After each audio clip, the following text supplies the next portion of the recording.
Секретар на Локомотив и на националния отбор Румен Горанов.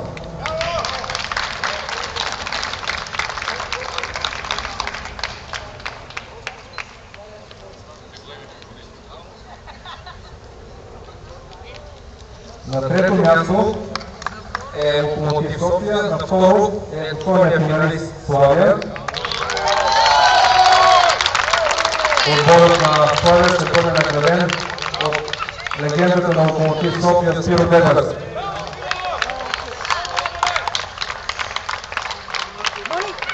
Дони! Дони, си ми купата, Дони!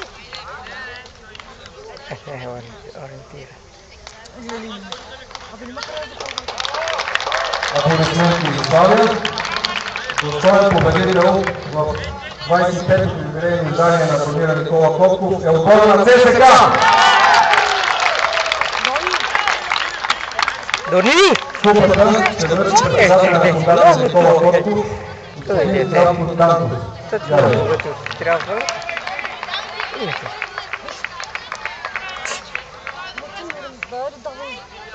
Не сети. Поздравления за победителите!